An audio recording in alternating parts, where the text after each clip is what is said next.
我被冷冻500年后醒来，发现这个时代的人类竟然集体退化了，而我成了唯一的幸存者。刚睁开眼，一众科学家围着我，他们身上穿着厚厚的防护服，包裹得严严实实。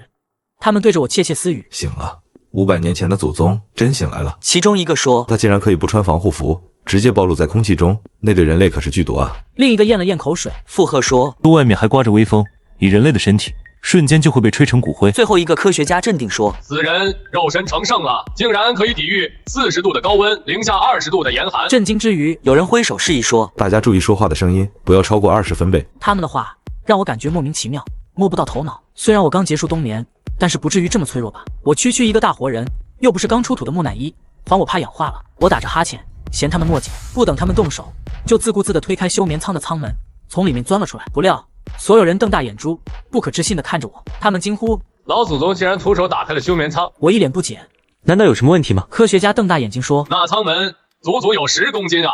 想要打开，必须要用大型气压起重机啊！一个人类徒手怎么可能？”他们像是看怪物一样看着我，我摆摆手，有点无语。没想到500年后的这些科学家也太矫情了吧！我上小学时的书包也有10公斤了吧？巨婴无疑了，而且他们个个说话的声音也太小了吧，娘里娘气的，每次我都要侧耳细听，费劲。抱歉，我有点耳背，说话能不能大声点？我中气十足地说出了苏醒后的第一句话：“真男人就该这样说话。”但是我刚出声，所有人立即惊恐而痛苦地捂住了耳朵，而且他们都大口喷血，耳朵、鼻子都不断溢血，直到他们都戴上了一种特制的耳罩，面色才平静下来。他们面色不可思议地说：“原来书上记载的都是真的，以前的人类果然强得超出想象。”更受搬出来玄幻小说里的修士和我比较，觉得修士也不过如此，因为我光是随便说句话，便可让凡人重伤垂死。他们一脸崇拜地看着我，我则一脸茫然。以前的人类很强，我能比肩修士，现在的玄幻小说都这么拉了吗？难道在我休眠的这500年里，人类退化了？看样子人类世界发生了翻天覆地的变化。我心中大为好奇，究竟发生了什么？刚要开口询问，却听见面前的扬声器响起微弱的声音：“呼叫实验室，请带老祖宗到1号新闻发布室，我们将向全世界宣布500年前人类苏醒的消息。”有人恭敬地给我递上一套厚厚的衣服，还有一顶奇怪的头盔，边换边说：“这套防护服尺寸应该差不多。”防护服？我心中疑惑，穿这玩意干嘛？那什么1号新闻发布室在外太空？结果那人说不是，1号新闻发布室离这里有几百米距离。出个门还这么麻烦？我摆摆手，然后径直走向门外。我在外面等你们，你们抓紧点。我在休眠舱里闷了几百年，都憋坏了，这会只想出去晒晒太阳，吹吹风。不等他们回应，我就大步走了出去，而他们还在认真地给自己的防护服调节气压、温度等参数。咣当一声，我轻轻一推门，门竟然碎了一地，像是纸做的，又轻又脆。我暗暗吐槽，没想到500年后，豆腐渣工程越来越离谱了，这门连只鸟都挡不住吧？外面阳光和煦，微风轻拂，舒服啊！这天气。奇怪的是，路上一个行人都没有，偶尔有自动驾驶车辆经过，速度慢得像蜗牛，看样子在运送物资。路两边的房子构造都很奇特，布满各种管子、线路，像是大号的营养舱。这时候，我发现我被人围观了，确切地说，他们是隔着房子的玻璃在围观我。所有人看我的眼神充满极度的惊恐、好奇、崇拜、狂热，而且还伴有细微嘈杂的议论声。我从来没有见过这么夸张的表情，他们的情绪像是随时要失去控制。我停下脚步，这才听清他们的声音，又是那句：“他竟然不穿防护服，直接暴露在空气中，还说着外面的空气可是剧毒啊，人类触之必死。”有人问我到底是怎么做到的，看着他们震惊的表情，我又捕捉到了关键信息：外面的风力达到了恐怖4级，以人类的肉身瞬间就会被吹成骨灰。今天外面的温度高达恐怖的35度，身体会被蒸发。以人类之躯，竟然可以硬扛地狱般外界环境。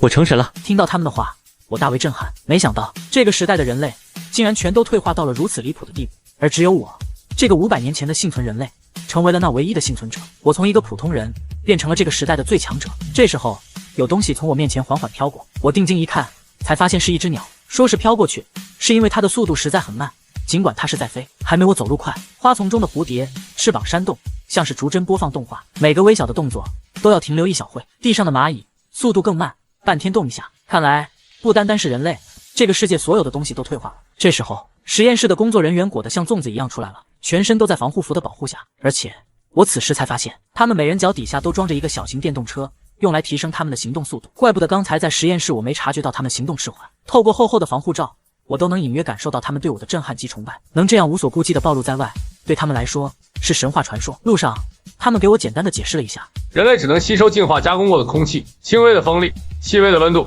气压、光亮等因素变化都可以让人类丧命。而生活在外面的生物们虽然硬扛着，但是依旧很弱。像最大的陆地动物大象，身体也只能承受额外的10公斤的重量，再重的话身体就会爆碎。听到这，我赶紧收回了手，我差点将手搭在一位工作人员的肩膀上，要是晚一步的话，这位500年后的后代就被我一把压碎了。哎，无敌是多么寂寞。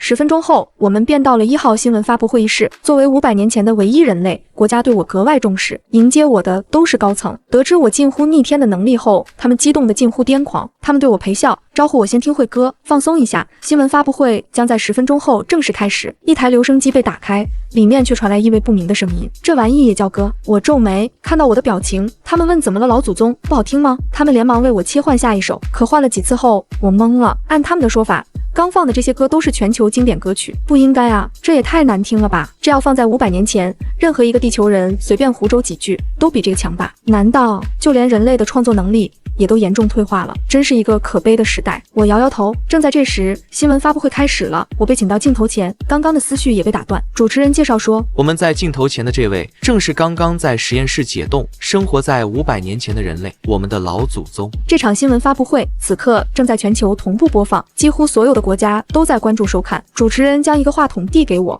我也向着镜头打招呼。嗨，孩子们。谁能想到，在冷冻舱一觉醒来，我就称尊做祖了。我现在实际年龄只有18啊，我也只是个孩子啊。我弯起嘴角，清了清嗓子。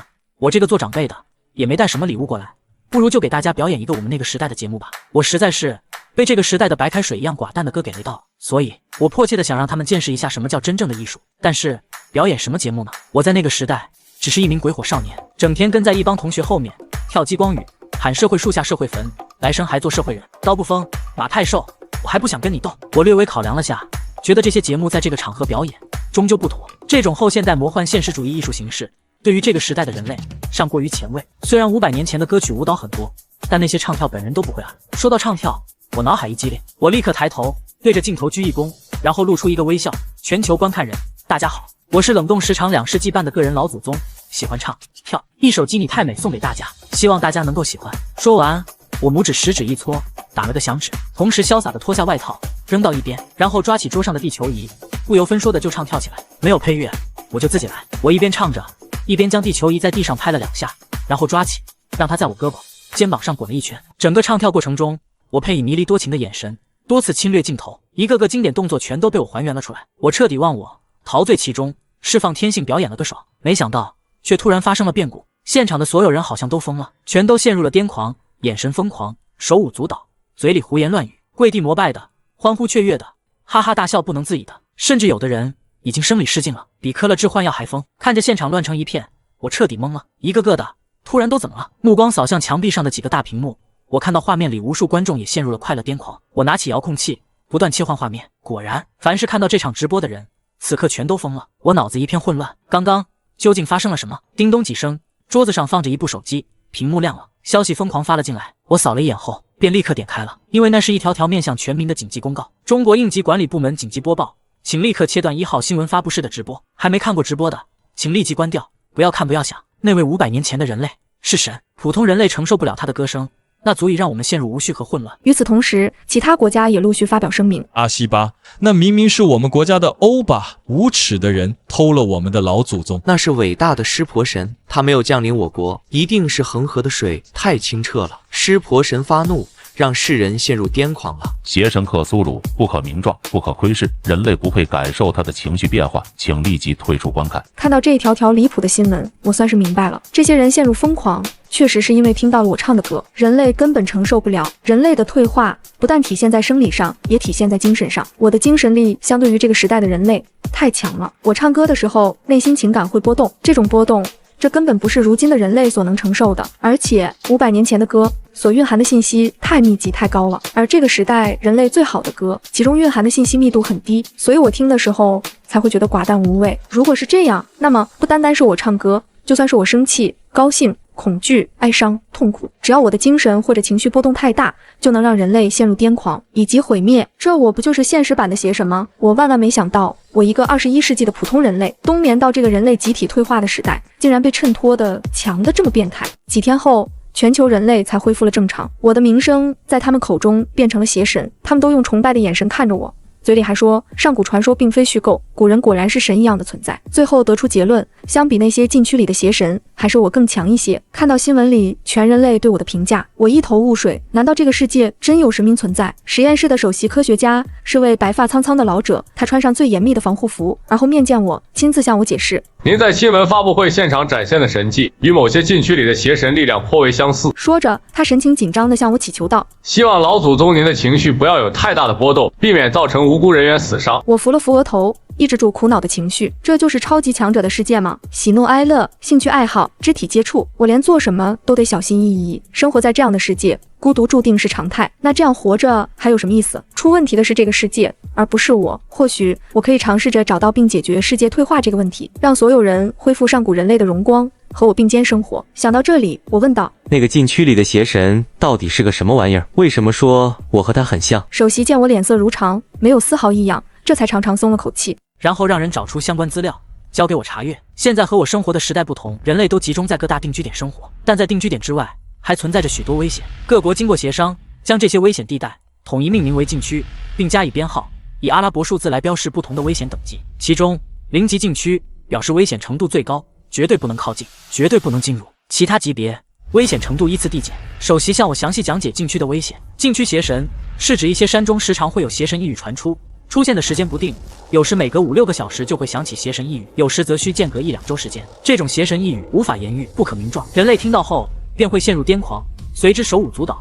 若短时间内无法远离，就会理智尽丧，疯狂舞动，直至活活累死。也正因如此，各国科研人员才会误认为老祖宗您在新闻发布会上展现的神迹与禁区里的邪神有些相像。听到他的讲解，我内心一动。500年前我生活的那个时代，世界可不存在这样的禁区。或许这些反常的地方和世界退化有莫大的关系，我必须搞清楚。我边听边翻看资料，世界为何会变成这样，他们一无所知。探索禁区或许是破解未知的正确道路，可惜他们又太过弱小，无法对禁区一探究竟。这样的两难困境简直让人绝望。正因如此，他们才尝试将我唤醒，因为在传说中上古人类很强，或许只有像我这样的上古人类才有希望解决人类目前的困境。我略微一思索，很显然这不单单是如今人类的困境，也是我这个上古人类的枷锁。我很强，但同样很孤独。我问到这附近有禁区吗？尽管我对那座以电影而闻名的城市神往已久，但距离实在太过遥远，还是先从身边开始探索吧。他们问我是不是要探索禁区，太危险想拒绝我的提议。我挥手打断他们的劝阻，态度坚决，他们也只能同意下来。首席取来禁区分布图，指着其中一处标记向我说道：“老祖宗，这里是109禁区，又称恶魔的巢穴。它位于我们这处定居点的正北方，是一处破败建筑，但已部分坍塌，外部有围墙及铁丝网。从1-09禁区建筑中传出的恶魔咆哮永不停息，这种恶魔咆哮类似双簧管的站立嘶吼，极为恐怖。人类听到后会被引爆负面情绪，精神恍惚，心跳急剧加速。若持续收听超过2分钟，血管就会崩裂；超过3分钟，便会心脏爆裂而死。如果听到恶魔咆哮没有及时远离，反而在精神恍惚中靠近建筑外部的围墙及铁丝网，便会引发恶魔的愤怒。那无形触手会降下雷霆之怒，将靠近者轰得支离破碎。历史上曾有多位先驱观察员打算进入围墙，对里面的建筑做进一步探查，然而无人能够越过那道残破的围墙，那是天堑，也是死亡线。注意，恶魔咆哮能够延伸至建筑围墙之外20米远，在20米外可以适度进行观察，但仍需谨记，时间不可超过10分钟，否则仍有几率被引爆负面情绪，导致精神恍惚，无意识中接近围墙。尽管只是讲述资料记载，首席的情绪里已满是极度的恐惧，不得不停下来喝了杯水，这才恢复过来。老祖宗，109禁区距离我们这处定居点最近，但也远达13269米。按照他们的速度，使用电动车前往至少也得5-6个小时，所以他们建议我明天早上再出发。但我不是他们，13269米，连半程马拉松都不到。我可不是肥宅高中生，当年读书时，我可是运动健将，班级足球队前锋，人称光明路街道办 C 罗。至于他们的电动车，那乌龟速度，还是算了吧。我摆了摆手，不用麻烦，我现在就去。首席拦住我，哎，老祖宗，您别着急，穿上防护服。他们7手8脚给我套上防护服，我一下子胖了几圈，臃肿的仿佛一只北极熊。首席还在说着，这是运动摄像头，这是通讯器，这是计时器。老祖宗一定要注意时间，千万不能超过10分钟。看着他们在我身边千叮咛万嘱咐，让我如同回到了小时候。可我是你们的老祖宗啊！你们这样目无尊长，让我非常别扭。我敲敲耳机，丢下一句边走边说，转身就朝正北方向走去。我外出探索禁区的事儿迅速传遍世界，引发轰动。受各大定居点强烈要求，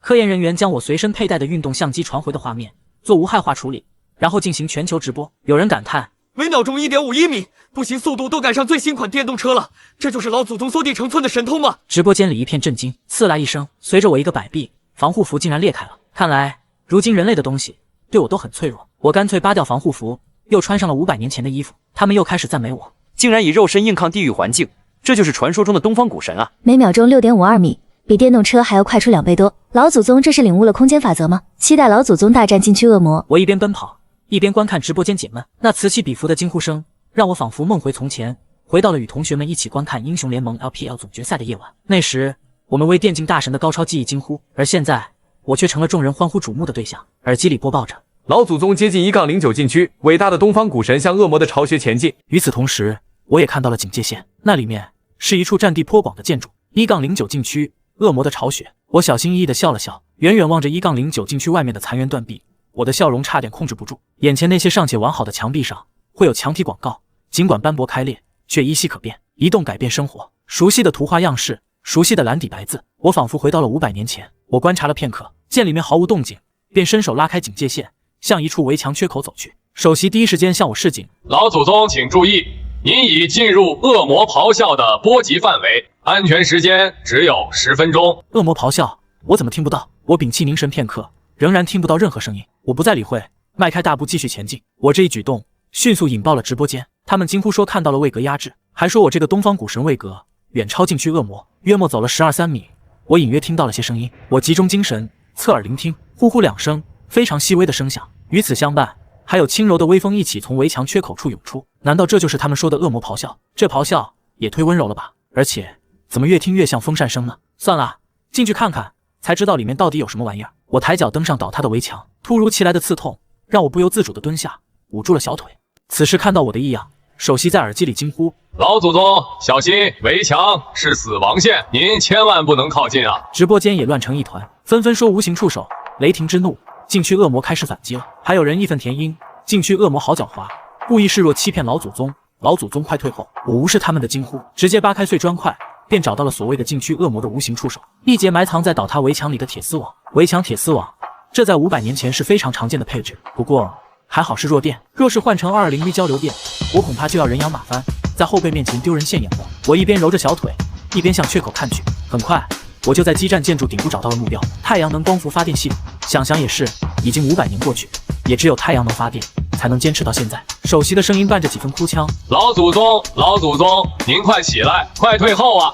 马上就到10分钟了。直播间里更是哀嚎一片，让我一定要顶住。更有甚者，我要是出事了，人类就进入了世界末日。我就是跑了小半程马拉松，累了蹲下来休息会儿，你们怎地就好起丧啊？我郁闷地站起身，然后纵身一跃，直接跳进基站院内。耳机里传来首席的声音：老祖宗，您怎么进去了？您快清醒清醒！我翻了个白眼，别耗了，我清醒着呢。我打断首席的哀嚎，目光扫过机房墙壁上一个接一个的大型排风扇，然后顺着围墙仔细查看。果不其然，安装在院子角落里的环境监控仪被倒塌的围墙压倒，电源线连到了铁丝网。我将碎砖块挪开，然后打开环境监控仪，切断电源。好了，无形触手，雷霆之怒，解决。首席老泪纵横，几乎为之癫狂。好消息，好消息！监控仪已经检测不到雷霆之怒，老祖宗斩去了禁区恶魔的无形触手。赞美您，伟大的东方古神！神战即将打响，老祖宗加油！伟大的东方古神进入恶魔的巢穴。我走进机房，轻车熟路地找到电源箱，断开排风扇的电源，风声一下子没有了，整个世界变得无比安静。结合又传来一阵惊呼：根据监控仪实时检测数据显示，恶魔咆哮已消失，胜利了，老祖宗赢了！神战结束，东方古神杀死了禁区恶魔。伟大的东方古神，请您继续挥洒神辉，斩杀所有邪神。亲爱的网友们，请保持冷静，稍安勿躁。老祖宗，老祖宗，请问禁区恶魔陨落了，还是逃走了？全球沸腾，所有人无不心潮澎湃，但也唯有科研人员尚能保持一丝清明。我一时间不知该如何回复他们。他们视之为生命禁区的地方，其实不过是来自500年前的建筑遗迹。而所谓的禁区恶魔，更是让我感到无语。究其原因，还是因为他们太过弱小。那些500年前人类习以为常、天天接触的东西，却能给他们造成致命的威胁。109禁区是排风扇鼓风，电路漏电，其他禁区想必也大抵如此。以后不会再有禁区恶魔。我对着耳机丢下一句话，便不再理会他们的欢欣与称颂，径自向机房旁边的2层小楼走去。破解了1-09禁区之谜，可我心里反倒越发迷惑。到底发生了什么，竟让世界变成这般模样？我默默祈祷，希望这里能让我有所发现。我逐一查看各个房间，摆满各种通信设备与电料的仓库，备有灶台炊具的厨房，还有停放着3辆 250cc 摩托车的车库，里面还放有备用油桶以及各种维修工具。车身上印有移动通信的标志，看来是为了方便基站员工外出检修信号塔而准备的公车。我按耐住想要跨上摩托车出去兜风的冲动，转身走进值班室。桌椅、档案柜还有笔记本电脑都是统一配置。笔记本电脑尚且完好，但小楼里的电源出了问题，暂时无法开机。不过这都不是问题，基站里最不缺的就是电线与各种维修工具。我从仓库里取出一盘电线，将工具带系在腰间，然后扛起升降梯，开始爬高下低。首席好奇地问我：老祖宗，您这是要做什么？这个问题解释起来太过麻烦，而且以他们现有的理解能力，根本无法理解，还是等我找到最终答案，再从头说起吧。考虑到他们的弱小，我特意叮嘱了一句：你通知相关人员，将直播画面做最高级别的无害化处理。直播间里顿时热闹起来。老祖宗是要占据恶魔的巢穴，将这里打造成他的地上神国吗？好期待！真想到老祖宗的神国去看一看。好吧，满足你们的愿望。神说要有光，就有了光。我嘿嘿一笑，然后合上电闸，按下吊灯开关。直播间大叫：哇，好纯净的光芒！老祖宗收回了禁区恶魔的权柄，将雷霆之怒化作神光，洒满大地。玩笑过后，我打开笔记本电脑，开始查看硬盘中的资料。我很幸运，从工作日志中找到了我想要的答案。但当我看过日志后，我宁愿没有这份幸运。95年5月11日，因世界局势动荡，各路专家都预测或许会爆发世界大战，甚至是核战争。希望这只是专家们的无稽之谈。95年6月23日，因接到上级通知，命令我们将部分物资运往位于西南山区的应急中心。看来局势越发危急了。95年7月30日，因又是一个阴天，核战争爆发了。原来是几百年前的那场核战争导致地球生物严重退化。那是一种特殊的核武器，可以让受到辐射的所有生物基因全面退化。而有效防止核辐射的办法，无非是掩埋辐射物质，然后服用防辐射药物。日志中记载，在距离我几百公里远的西南山区，就有一处由防空洞改建的大型仓库，那里面的物资就是500年前的人类为了应对核战争而储存的防辐射药物，就在那里。我必须立马启程。摩托车马达急速运转起来，我驾驶着被擦拭一新的摩托车，冲出移动通信基站，朝西南方向驶去。原来这件钢铁神器可供驱使啊，这是瞬移吗？真让人眼花缭乱。老祖宗，你走错路了，定居点在正南方向。首席一直关注着我的一举一动，刚才我维修摩托车时，他就好奇宝宝似的问个不停。只是我心情沉重，跟他有一搭没一搭的。我要去西南山区。我对着耳机报出坐标，然后吐了口闷气。世界也并非到了末日，还有的救。想到这里，我精神为之一振，将油门加到最大，马达隆隆，一路狂飙而去。直播间的人抱成一团，你一嘴我一嘴的说：太吓人了，这声响真恐怖。刚才我感觉心脏差点爆开，还好有科研人员对直播画面做了无害化处理。是老祖宗将禁区恶魔封印进了这辆钢铁神器。首席看到这一幕，长呼一口气，他忽然焦躁不安地呼唤我：老祖宗，老祖宗，您快停下，您可不能去0-13禁区啊。网友听到后也不淡定了，都说那里可是禁区中的禁区，邪神中的邪神。还有人惊讶，东方古神要去挑战苍白的死亡。首席一改往日的儒雅，粗暴地喝止网友们的发言：都给我闭嘴！老祖宗，您快回来！好了好了，你说说看，这个0-13禁区有什么风险？我对着耳机说道：去，我是一定要去的，即便千难万险，我也一定要去，因为那里关系到人类的未来。听着他的叙述，我大概懂了。我要去的山谷正好在0-13禁区里面，那里又称苍白的死亡。因为发现的比较晚，才被编为13号，但它是0级禁区，而且还是0级禁区中最为恐怖的2大禁区之一，所以才会被称作禁区中的禁区，邪神中的邪神。据先驱观察员留下的资料显示，盘踞在0-13禁区里的那位邪神，疑似拥有太阳、死亡与秩序3大权柄，座下还有血族公爵与阴身女妖2位从神。好家伙，连权柄和从神都出来了。尽管我也有所猜测，但我并未做出任何质疑。这一路不知有多少公里，就当是听有声小说解闷了。他们开始诉说着，那位邪神位格极高，远超其他邪神。他的太阳权柄可以召唤圣光，人类或是动物，凡被圣光波及，必死无疑。他掌控死亡权柄，他的王者之语可以在非常遥远的地方将诅咒传递到目标耳中，让他们暴毙而亡。他的秩序权柄能够扭曲空间，制造地震，让人瞬间五脏错位而死。他的从神血族公爵，也就是我们俗说的吸血鬼，并不会直接撕咬目标脖颈进行吸血，而是以无形的蛊惑，诱使目标精神强烈波动，直至血脉无法承受，爆裂而亡。他的另一位从神阴身女妖，则能以阴力在人身体内埋下恐惧的种子，使人胆颤心寒，直至惊悸而死。好个恐怖故事，说得我直冒鸡皮疙瘩。我努力控制住自己的情绪波动，然后直挺挺冲进0-13禁区所在的山谷。砰的一声巨响，打破了山谷的沉寂。我猛踩刹车，将摩托车停下，扫视着前方。首席向我发出警示：是王者之语，老祖宗请注意测距仪，300米之外是安全距离，可以对0-13禁区适度进行观察。什么王者之语？分明是猎枪的响声。可这个世界人类如此弱小，又哪能玩得动猎枪？更让我疑惑的是，我用望远镜仔细观察枪响的地方，却没有看到硝烟的痕迹。莫非距离太远的缘故？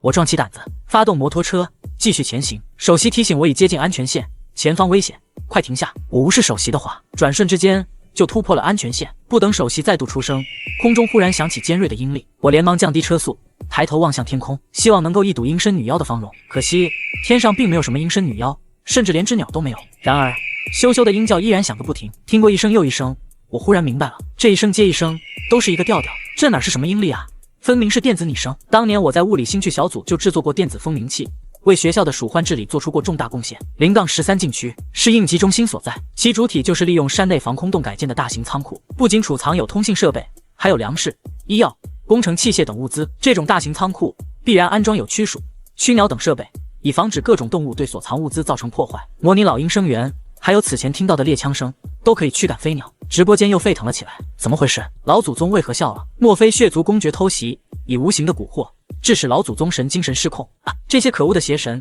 怎么总喜欢偷袭？老祖宗，您快清醒过来啊！好家伙，你们可真能想象！我收起笑容，骑着摩托车继续前进。不曾想他们想象力更加丰富，不可妄议神明。老祖宗哪有失控？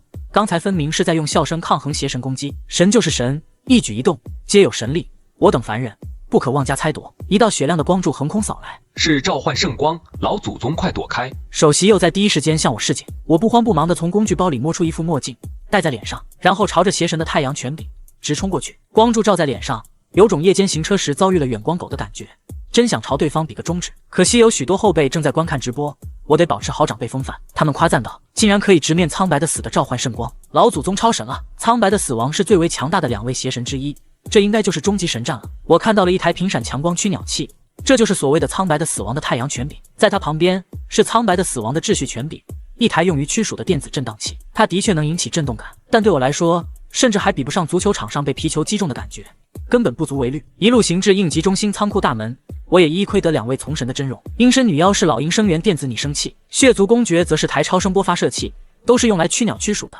拜会完几位邪神，我从工具包里取出冲击钻，开始暴力开锁。直播间又炸了啊！东方古神这是要在苍白的死亡脑门上动刀子？谁让这些邪神总喜欢偷袭？老祖宗加油，打败邪神！东方古神打破苍白的死的神国大门，东方古神进入邪神的神国。我推开沉重的铁门，进入应急中心。仓库面积非常大，一眼望不到尽头，各种物资琳琅满目，应有尽有。苍白的死亡、血族公爵、阴身女妖都不会再存在了，世界也会得到拯救。我对着耳机郑重宣布，任由他们为之欢欣雀跃。邪神陨落，伟大的东方古神再度赢得神战，感谢老祖宗，感谢您拯救了全人类。0-13禁区终极神战之后，我开始了蚂蚁搬家的生活。我先将一些工程设备进行养护维修，然后驾驶卡车把仍能使用的各种物资一一运回定居点，最后将治疗核辐射的药物分发给所有人服用。这是我们那个时代的人类为了应对核战争而储藏下来的特效防辐射药剂，数量巨多，足够这个时代的所有人使用了。我驾驶铲车离开定居点，前往那些被核弹摧毁的城市。我按照500年前科学家提供的解决核污染的方法，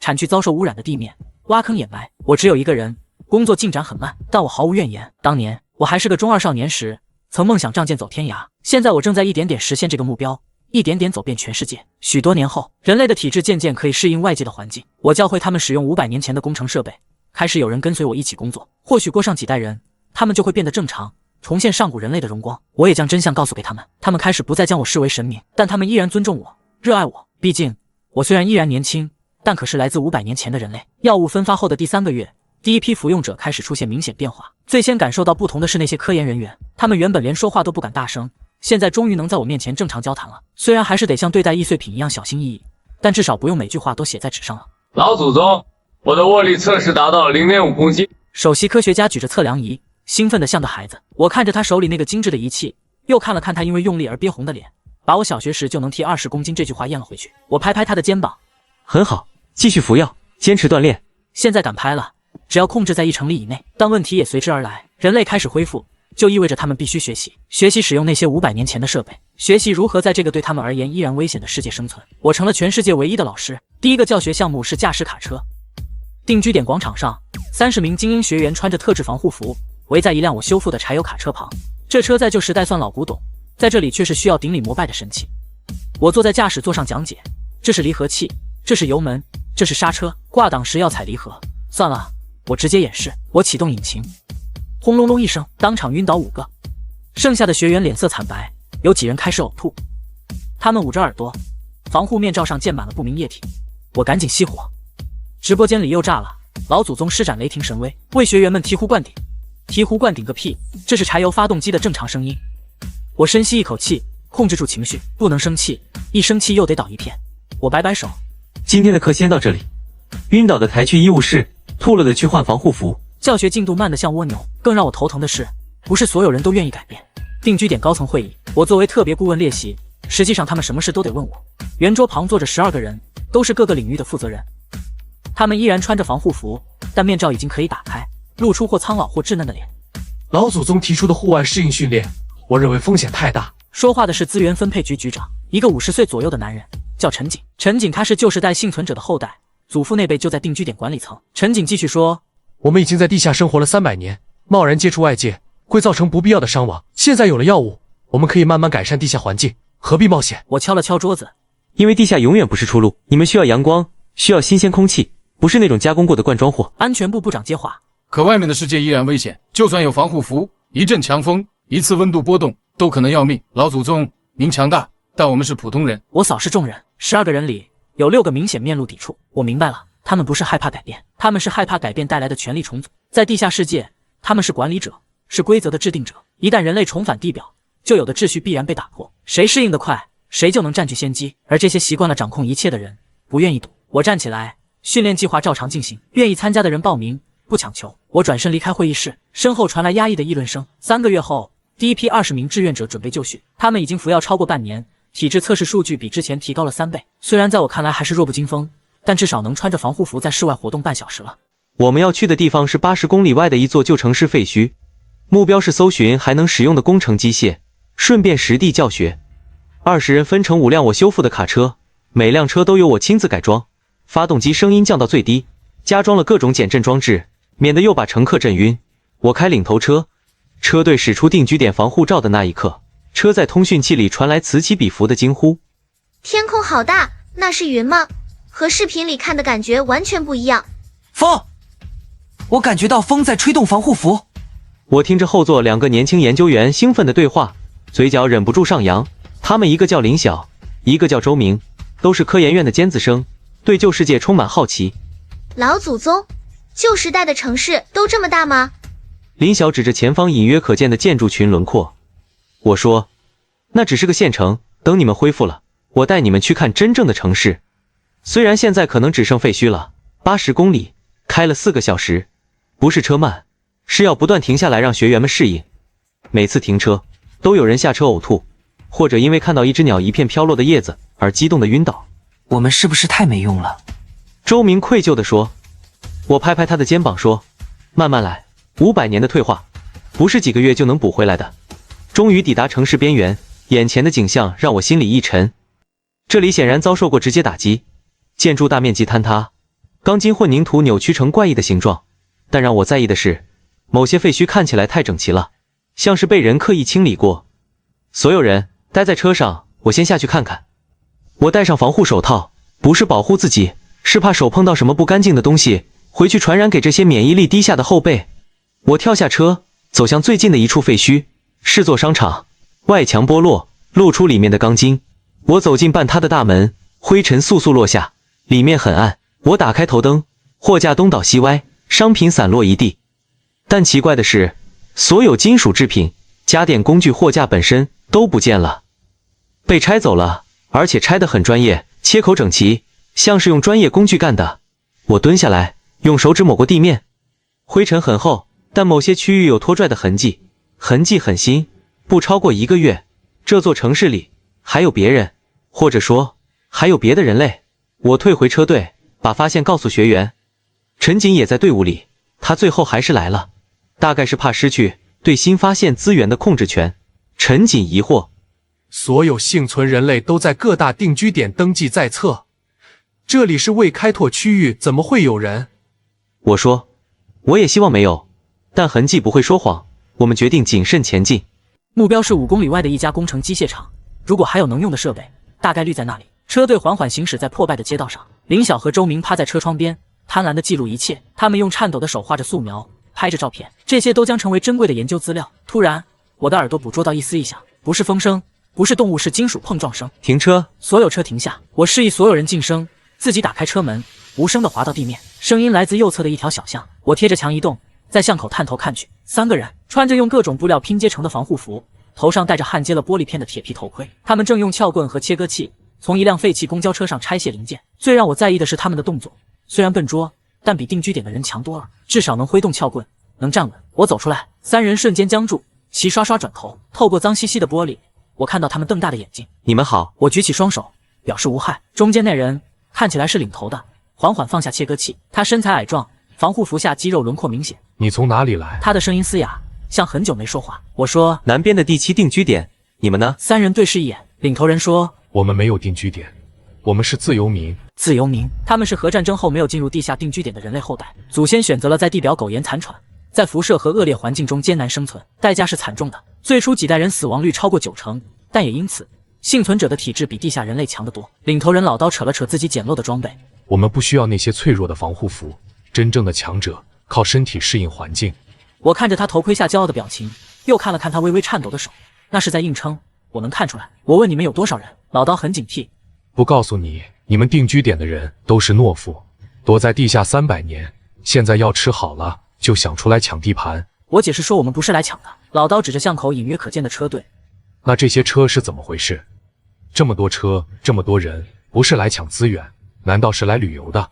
我一时语塞，从他们的角度看，确实像入侵。我尽量语气平和，我们只是想找回旧世界的技术，帮助所有人恢复，包括你们。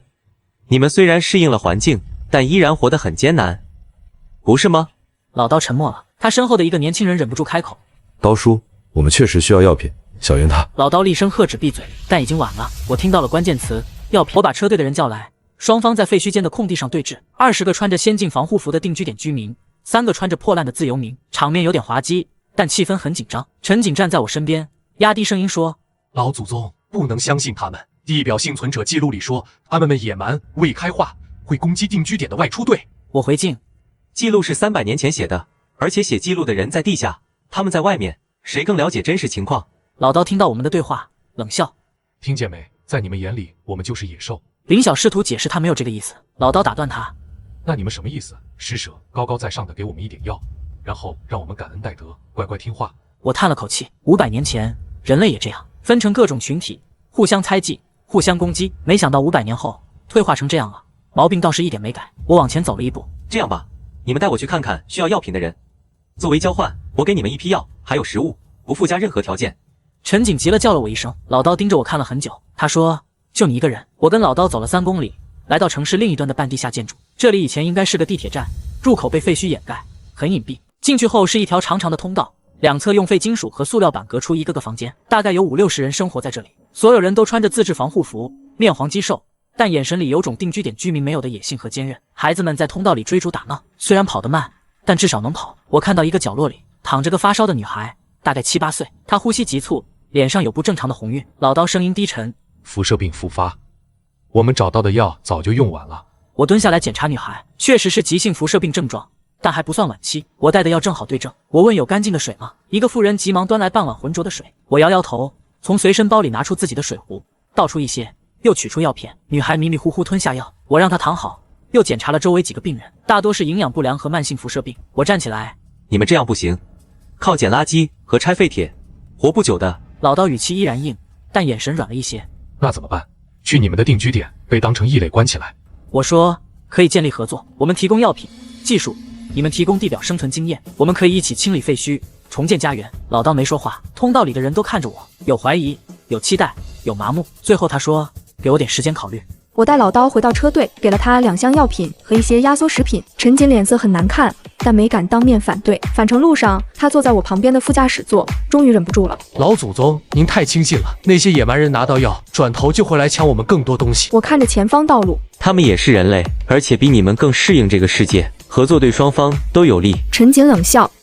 他们的利益就是霸占所有地表资源，你没看到吗？那些痕迹，他们早就把这片区域的金属搜刮一空了。我踩下刹车，车队再次停下。我转头看他，你是不是早就知道这里有自由民？他脸色一变，我只是看过一些机密档案。300年前，定居点曾和地表幸存者发生冲突，死了很多人。从那以后，我们就禁止接触他们。我慢慢说，所以你不是担心危险，你是怕重启接触后旧账被翻出来，还是怕他们分走你的权利？陈瑾不说话了，但眼神已经给出了答案。回到定居点，矛盾公开化了。陈瑾联合几位高层在全体会议上发难，他站在台上，慷慨激昂：老祖宗擅自接触未登记人类群体，泄露定居点位置，危及所有人安全。那些野蛮人随时可能来袭击我们。台下议论纷纷，我坐在前排等着他说完。陈瑾提高音量：我建议暂停所有户外活动，加强防御。至于老祖宗，您虽然强大，但毕竟不了解这个时代的复杂情况，请您暂时不要参与决策。好家伙，这是要架空我！我站起来走向讲台，台下瞬间安静。我问陈瑾说完了吗？他后退半步，但强撑着：我是为了大家的安全。我打断他，扫视全场。躲在地下300年，人口从10万降到3万，这叫安全；体制退化到连风都怕，这叫安全。陈瑾局长担心的不是安全，是他仓库里的配额权，担心自由民来了就不能由他决定谁该得多少食物、多少药品。台下哗然，陈瑾脸色铁青地说：“你胡说！”我盯着他。